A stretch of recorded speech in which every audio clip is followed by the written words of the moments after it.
So I do hope that the title of this video has enticed you, and I mean this in all sincerity. That's what you're going to get. There's no clickbait here or anything like that, but there is something that I need to do before we get into that, and I just have to set things a little bit up for you. So, for those of you who know me, and I want a lot of people who don't know me to also watch this video, but for those of you who do know me, you know sort of my communication style, so you really have to watch this entire video to really get the most out of it. So before we get into how you really can become crazy, stupid rich, I know coming from a middle-class guy, but you know what? The people who are currently crazy, stupid rich are never going to tell you what I'm going to tell you, honestly. It's really important that I first kind of really tell you what's going on. The people in this world, and really more specifically, the people in this country, the people who really run things, the billionaires, the multi-billionaires, here's the truth that no one is really going to tell you. And especially if you're watching this and you're still in your 20s, the world really doesn't want you to succeed all that much. They really don't, unfortunately. Don't shoot the messenger here. I'm actually trying to reverse this and try to help you become stupid, crazy rich, okay? I really am. Now and again, you may actually hear this, and I wish I could take credit for this, but sometimes you'll hear economists, maybe sociologists, you'll hear them use this phrase. Most of us, unfortunately, are useful idiots to the all-powerful and all-rich class of people here. And this is why they really don't want us to be all that successful. They want us to be kind of successful because they need us to be successful enough to buy their products and services, but it goes really no further than that. Because remember, if we got really successful ourselves, then that means we would be taking their place. People who have power do not want to give up their power, okay? That's a very basic tenet of humanity. It's been around since the beginning of time. I'm going to assume it's going to be around until the end of time. How can you really sort of reverse this? From this context, the world is really made up of people who make and produce things and people who consume things, right? And unfortunately, most of us in this country are really consumers. We really, truly are consumers. And this is coming from a business guy who's really trying to help you, but a business guy who actually cares. So I know we're all consumers, but it doesn't mean we have to be consuming most of the time. If you want to really, truly get ahead in this world, you have to look at things from a production mindset.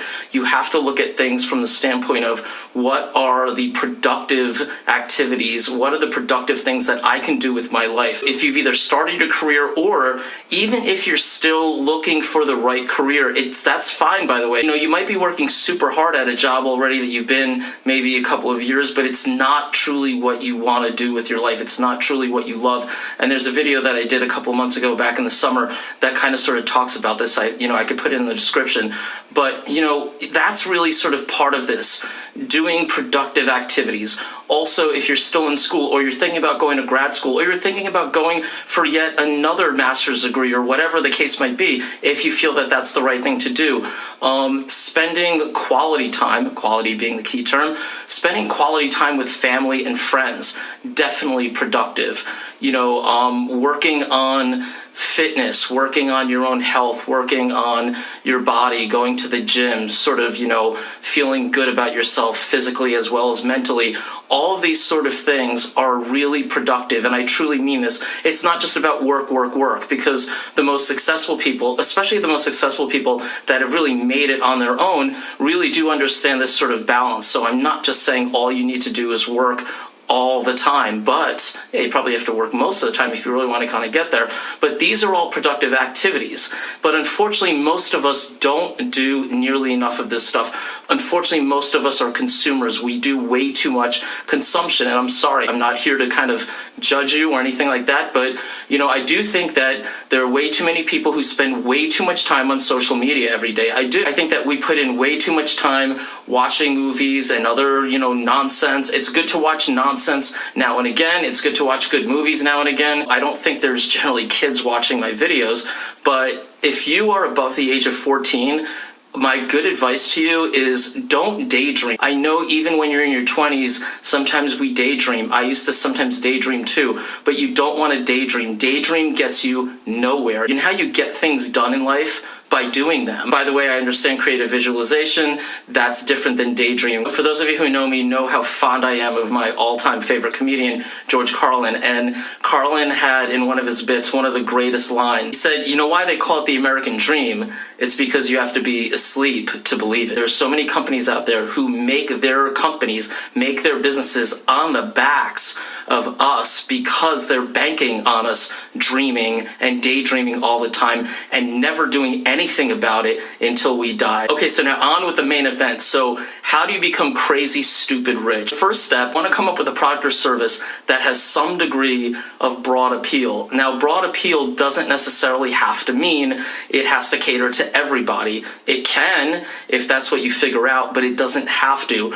Broad appeal could mean something such as creating something called Microsoft, where, you know, it's got a lot of broad appeal, right? It doesn't really just have to be like that. It needs to be sizable and broad on some level.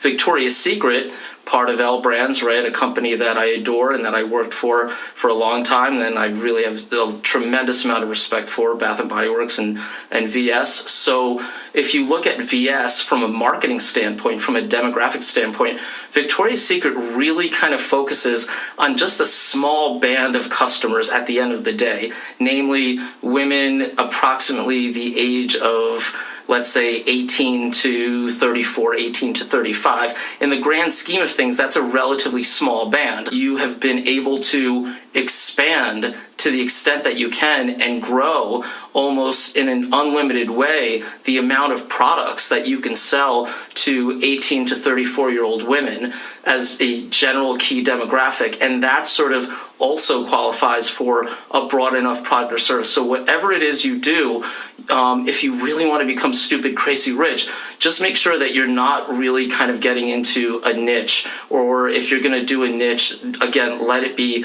somewhat sizable. You know, whatever the term is supposed to mean to you, just make sure that it is broad enough. And of course, that can mean a lot of different things, but that's really the point there. Step number 2, you want to make sure that whatever product or service you come up with is scalable, okay? Now, scalable is a key term here. You can be a really high-powered lawyer that makes a ton of money, okay? But lawyers are not crazy, stupid, rich. Business people are. Why? Because if you are a super talented lawyer, high-powered, well-paid lawyer, has to do with you have to put in your labor each and every day for each and every case you work on. So that is not scalable. You want things where you can basically create them and then let them sort of go on autopilot to an extent. Now, you write this book that winds up being a bestseller. You put in all this labor for 1.5, 2 years, 3 years, whatever, and then you sell a gazillion of them, right? Something like that. That's what we're talking about when we mean scalable. Take Microsoft, for example. So, and yes, I know that obviously Microsoft continues to get updated, right? And there's a lot of continuous labor, but hopefully you're getting the general point. You make this thing called Microsoft Office. You've got these programs, Word, Excel, PowerPoint. You go through all of this incredible hard work, and you basically finally put it all together, and then you put it on whatever in the early days, a CD-ROM or a DVD, whatever, and you sell, once again, you sell a gazillion of them. The third step is lie to customers. I'm not condoning lying in general, but when it comes to being crazy, stupid, rich, this is what you have to do. Lie good and proper.